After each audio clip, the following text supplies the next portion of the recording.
Hello and welcome to the first ever edition of NXT Highs and Lows. That's correct.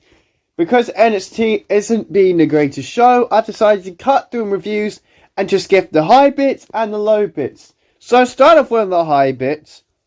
The Cora Jade and Roxanne Perez friendship is finally dead and buried. Dead and buried. Cora has decided to choose the title over Roxanne. Roxanne has chosen to choose the title over Cora. This is fine, but how would you do a feud with them if they're both heels? Maybe they just both want the power so much. I think Cora's shit. I'm sorry if people like Cora. I apologise. She's nowhere near Roxanne Perez's level. Roxanne is high levels above her. And if they add Cora Jade to the match at Vengeance.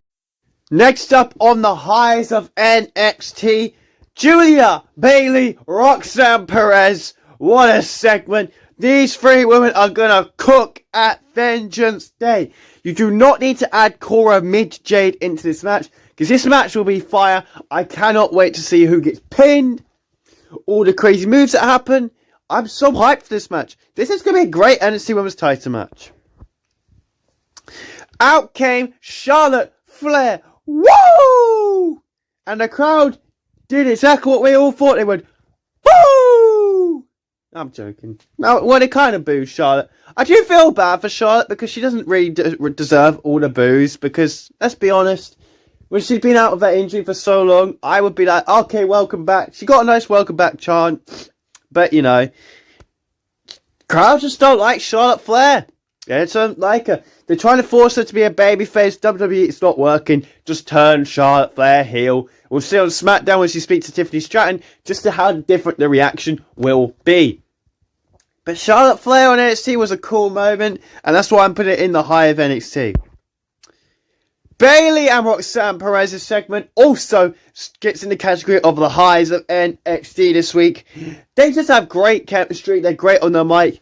And personally, when we see the singles match between Bayley and Roxanne, whether it's a WrestleMania, an Elimination Chamber, an NXT Stand and Deliver, I don't know how long Bayley's going to be in NXT for. I'm assuming Roxanne's going to move up to the main roster, so it's going to be soon, but I cannot wait for that singles match.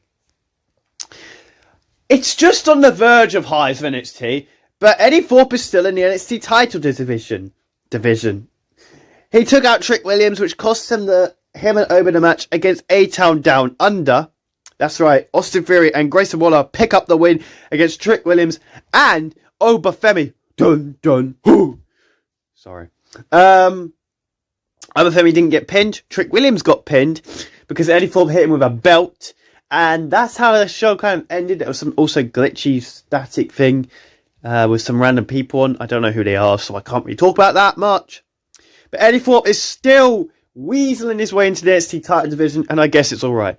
I feel like the NXT title division did really drop a bit when Carmella Hayes left, when Dragunov left. So when I want them to pull Trick Williams up to the main roster, I don't know. Because who the fuck do you have going for the NXT title? Just Eddie Thorpe? You wouldn't have Ridge Holland.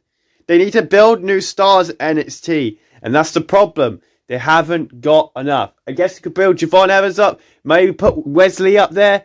Bring some people from TNA because it's not working. Bring Carmella Hayes back down to NXT for Christ's sake. I don't know. That's why it's just Virgin on the highs.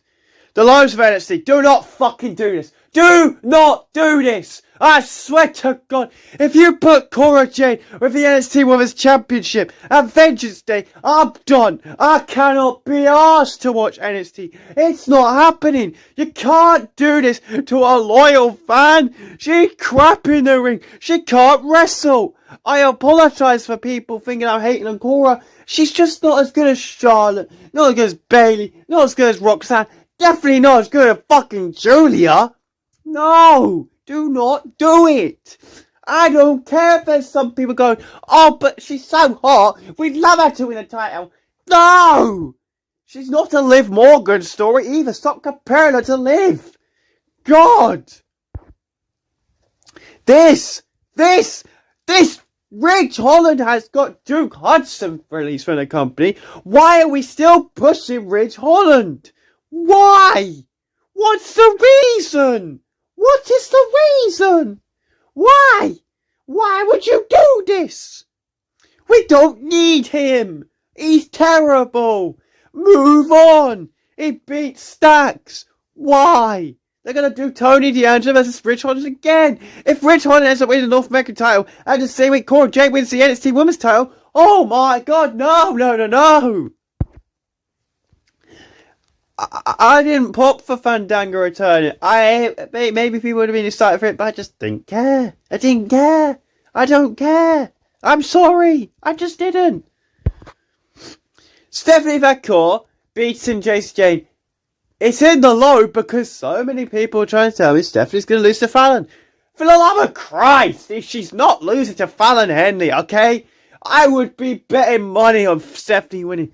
If Fallon beats Stephanie, the same way Cora wins the title, the same way Rich Holland wins the title, NXT's gone down the drain. You can't do that. That can't happen. You can't just ruin NXT like that.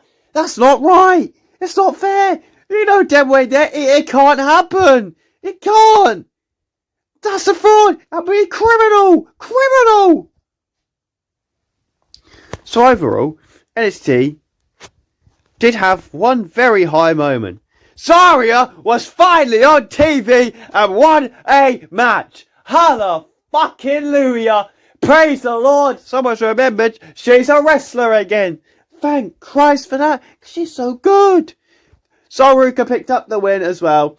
With Zarya, they beat Gigi Dolan's team. I'm delighted. And finally Zarya's on TV. And that was the first edition of the NXT Highs and Lows. This will be a NXT review show only for SmackDown and Raw. I could end up doing the highs and lows, but right now, with Raw being fantastic, it's a lot of good stuff on the show. With SmackDown, I could do a high and low segment probably, because sometimes SmackDown doesn't hit as much. But thank you all for watching. We continue to